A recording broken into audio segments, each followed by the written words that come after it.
The rise of the Mongol Empire stands as one of the most astonishing stories in world history.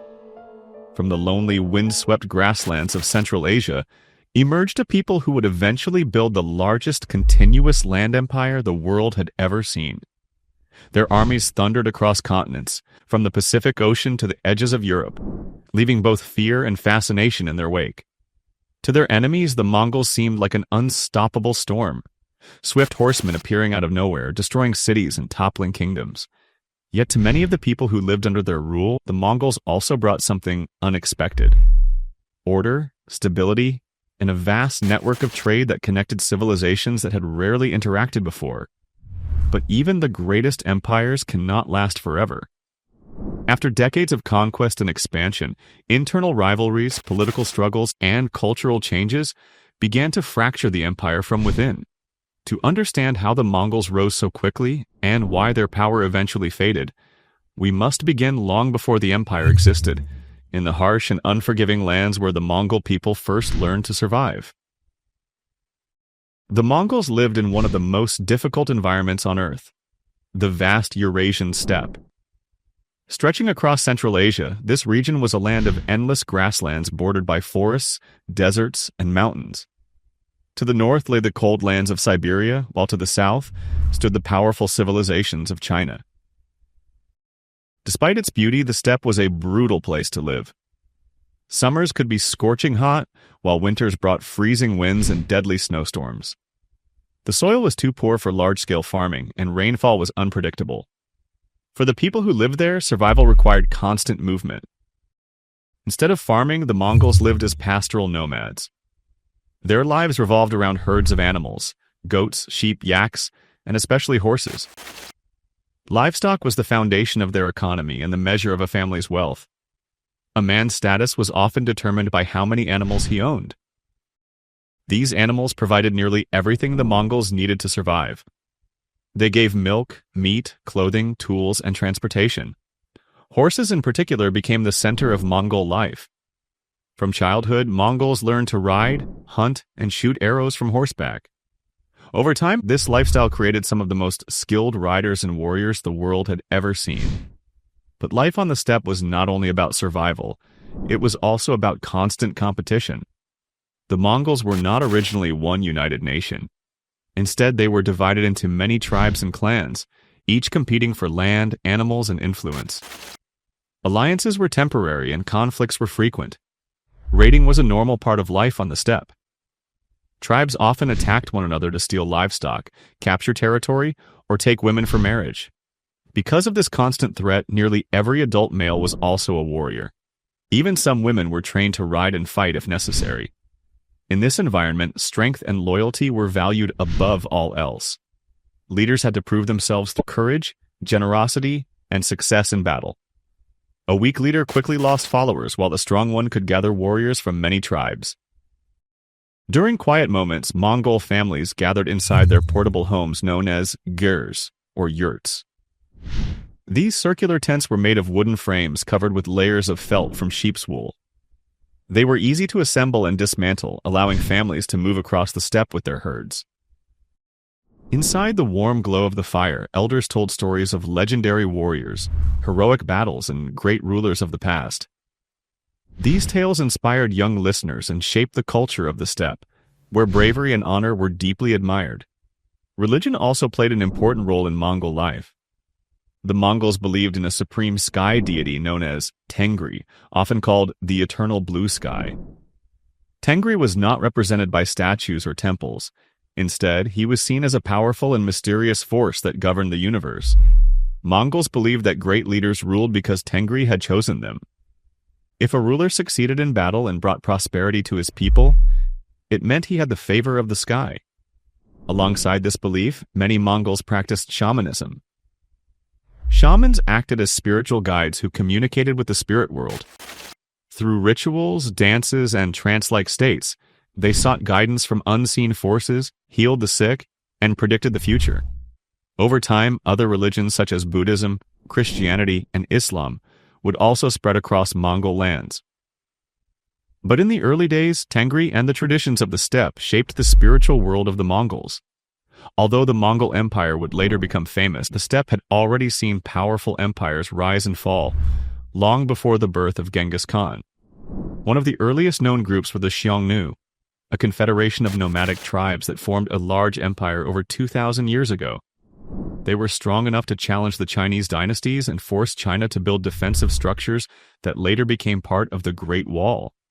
After the fall of the Xiongnu, other nomadic empires rose in their place. Groups such as the Xianbai, the Turks, and later the Uyghurs dominated the steppe at different times.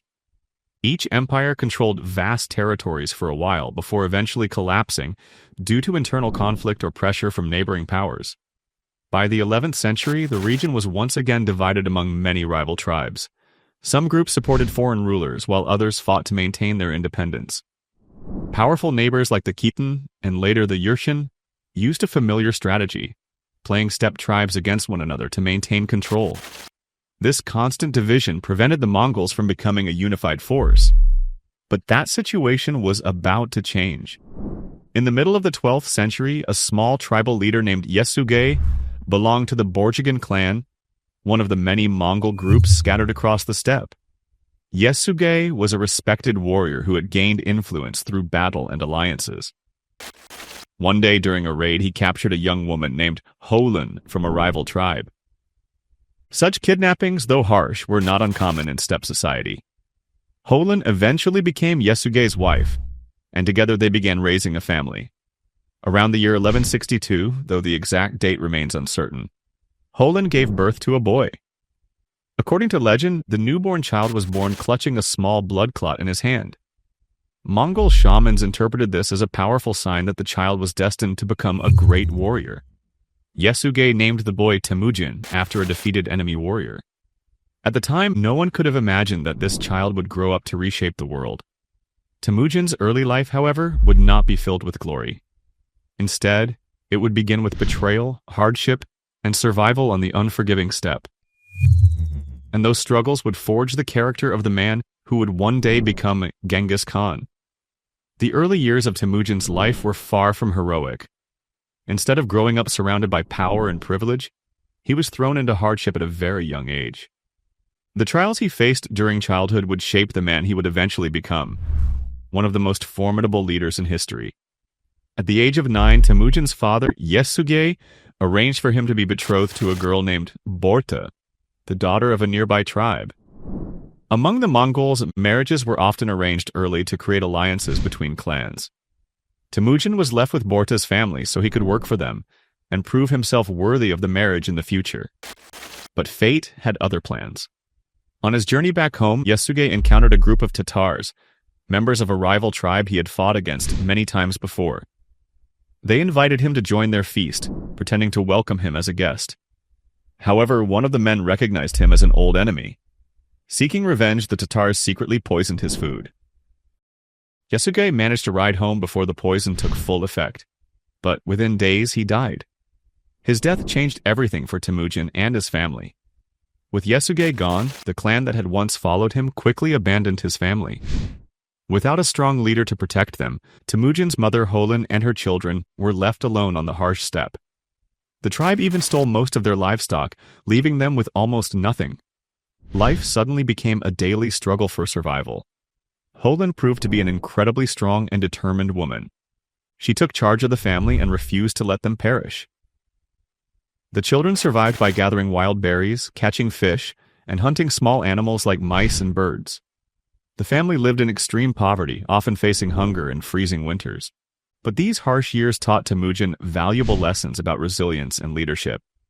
He learned that survival depended on cooperation and loyalty. Yet even within the family, tensions began to rise. As the eldest sons grew older, disputes over food and authority became more common. Temujin had an older half-brother named Bektar, who often tried to assert dominance over the others. One day, Bektar took food that Temujin had hunted. To Temujin, who had worked hard to feed the family, this felt like a betrayal. Unable to tolerate Bektar's behavior any longer, Temujin and his younger brother secretly followed him into the hills. There, they confronted him and killed him with arrows. This act was shocking, even in the rough culture of the steppe. When Temujin returned home, his mother was furious and deeply disappointed. But the incident revealed something important about Temujin's character. Even as a young boy, he was willing to eliminate threats to his authority. It was a harsh decision, but one that foreshadowed the ruthless leader he would later become. Temujin's troubles were far from over. A rival clan known as the Taichiud, who had once been allies of his father, saw Temujin as a potential threat. They captured him and placed him in a wooden collar known as a kang, essentially turning him into a prisoner.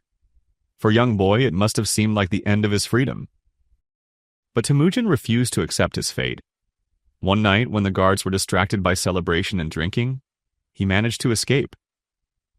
With the help of a sympathetic family who hid him in a riverbank, Temujin evaded capture and eventually returned to his mother. This daring escape strengthened his reputation and taught him an important lesson. Sometimes survival depended on patience and timing rather than strength alone. As Temujin grew older, he began forming friendships and alliances that would shape his future. One of the most important relationships in his early life was with a boy named Jamuka. The two swore an oath of brotherhood, becoming Anda, or blood brothers, a sacred bond in Mongol culture. Together they hunted, trained, and dreamed of greater futures.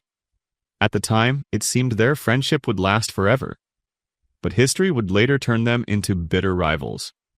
Years later, Temujin returned to claim Borte as his wife. Despite the hardships he had endured, Borte's family honored their original agreement and allowed the marriage to take place. Their union became an important alliance with her tribe. As a traditional gift, Borte's family presented Temujin with a coat made of black sable fur, one of the most valuable items on the steppe. Temujin used this gift wisely. Instead of keeping it for himself, he presented it to Ong Khan, a powerful tribal leader who had once been a close ally of Temujin's father. This gesture reminded Ong Khan of the loyalty he owed Temujin's family. In return, Ong Khan accepted Temujin under his protection and began treating him almost like a son. It was Temujin's first major political alliance. But danger soon struck again. One night, a tribe known as the Merkits attacked Temujin's camp.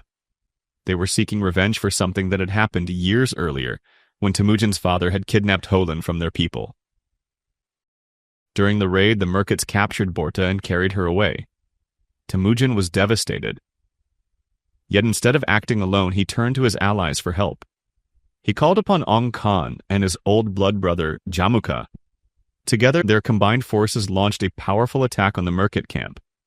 The battle was swift and brutal, and Temujin succeeded in rescuing Borte. Not long after her return, Borte gave birth to a son named Yoshi. However, because of the timing of his birth, rumors spread that the child might not truly be Temujin's son. Despite these whispers, Temujin accepted Yoshi as his own, a decision that showed both loyalty to Borte and his determination to keep his family united. Following the rescue of Borte, Temujin's reputation began to grow across the steppe. Warriors who admired his courage and leadership started joining his camp. Many of them were people from lower-ranking families or tribes who believed Temujin offered opportunities they could not find elsewhere. Unlike traditional leaders, Temujin rewarded loyalty and ability rather than noble birth. This revolutionary idea began attracting more followers. Meanwhile, his former friend, Jamuka, believed leadership should belong to those of noble lineage. This disagreement slowly drove a wedge between the two men. The once inseparable blood brothers were now moving toward opposite paths. And before long, their rivalry would erupt into open war, one that would decide the future of the Mongol people. As Temujin's influence grew across the steppe, the friendship between him and Jamuka slowly began to fall apart. What had once been a sacred brotherhood was now turning into a dangerous rivalry. The root of their conflict lay in how each man believed the Mongol tribes should be ruled.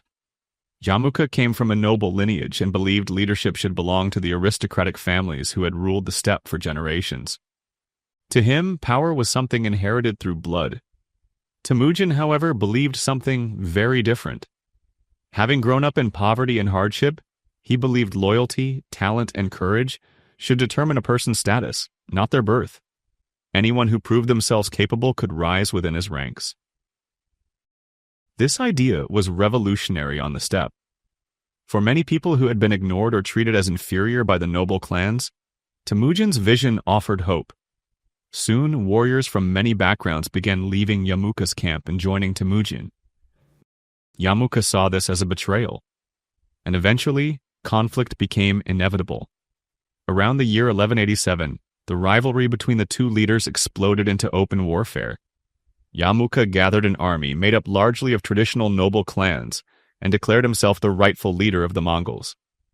Temujin's followers, on the other hand, were made up of warriors from many different tribes and social backgrounds. The two armies met in what became known as the Battle of Dalan Balsut. Temujin's forces fought bravely, but Yamuka had the larger army and the advantage of surprise. Temujin was defeated and forced to retreat into the mountains. What happened after the battle shocked even the hardened warriors of the steppe. Yamuka captured several of Temujin's loyal commanders, about 70 men.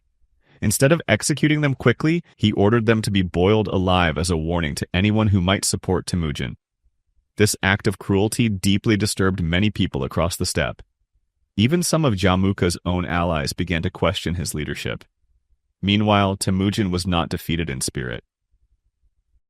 He retreated, gathered new allies, and patiently waited for another opportunity. During the years that followed, Temujin continued to attract followers. Many came from tribes that had long been oppressed by powerful leaders. Temujin treated these new followers differently than traditional Mongol chiefs would have. Instead of organizing his people strictly by tribal loyalty, he reorganized them into military units based on loyalty to him personally. His system was simple but highly effective. Warriors were grouped into units of 10. 10 of these units formed a group of 100. 10 groups of 100 formed a unit of 1,000, and 10 of those units created a massive army division of 10,000. This system allowed soldiers from different tribes to serve together, breaking old loyalties and strengthening unity under Temujin. Discipline was strict.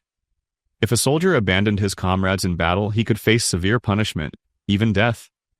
But Temujin also ensured that soldiers were rewarded fairly. Loot from victories was distributed among all warriors, not just the noble leaders. For many Mongols, this system felt far more just than the old tribal hierarchy. Temujin was slowly building something the steppe had never seen before, a united army. Temujin's growing power soon brought him into conflict with other tribes. One of the first groups to face his wrath were the Taichud, the very clan that had once captured and enslaved him during his childhood. Temujin launched a campaign against them and defeated them decisively. Their leaders were executed, while many ordinary members were absorbed into Temujin's expanding tribe. This became one of Temujin's most effective strategies.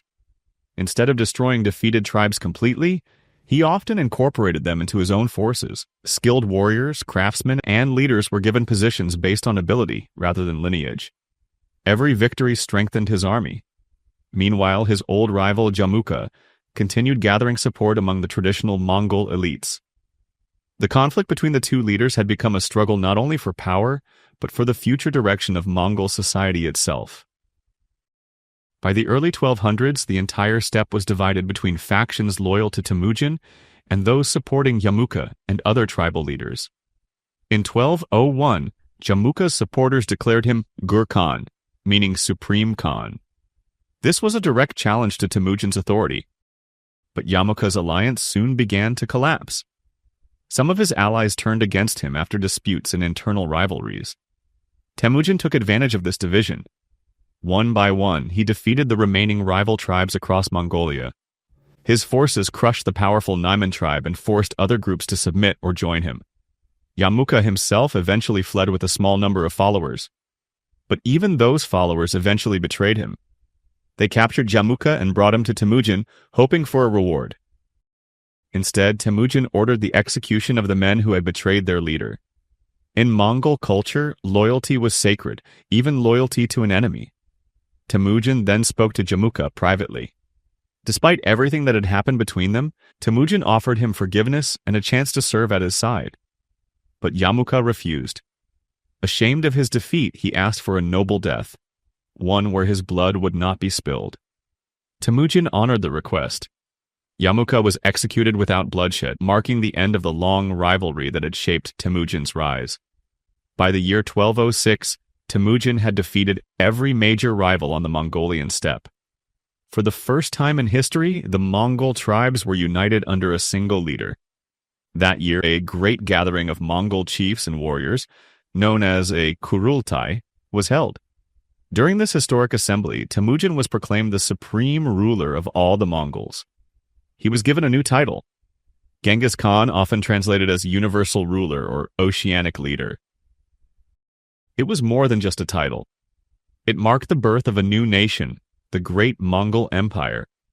Under Genghis Khan's leadership, the once divided tribes of the steppe had become a single, unstoppable force, and the world beyond the steppe was about to feel its power. Because now that the Mongols were united, their conquests were only just beginning. By the year 1206, the Mongol tribes were finally united under one leader. Temujin, now known as Genghis Khan, had accomplished something no ruler before him had ever achieved on the steppe. The scattered clans of Mongolia had become a single nation, but unity was only the beginning.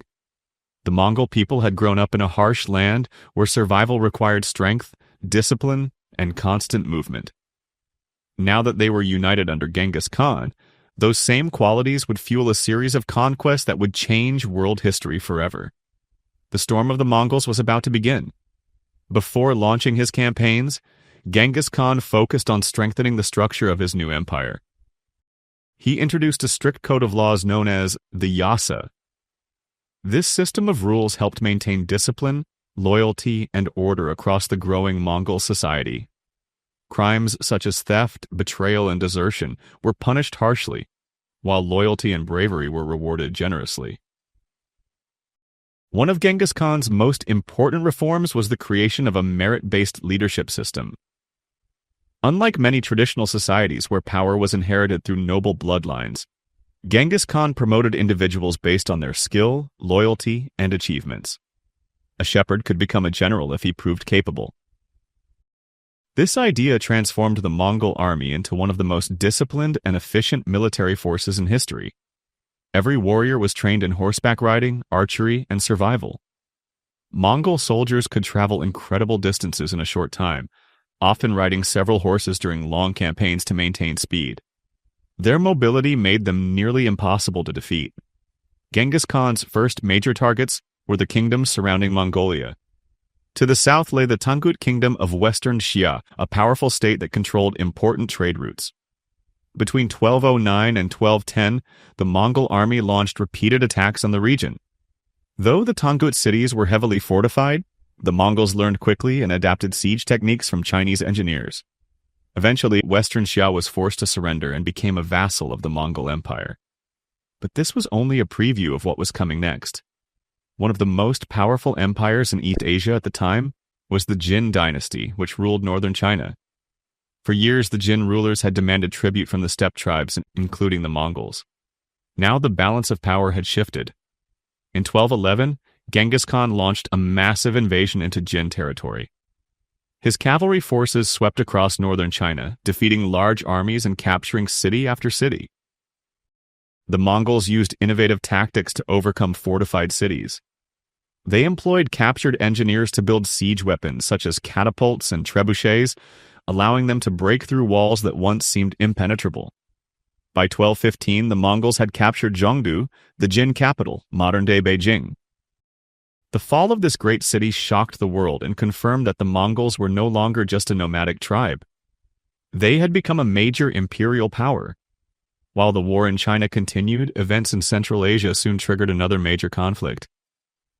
Genghis Khan had initially sought peaceful trade with the Khwarezmian Empire, a powerful Muslim state that controlled much of Central Asia and Persia. He sent merchants and diplomats to establish trade relations. However, the governor of a border city accused the merchants of spying.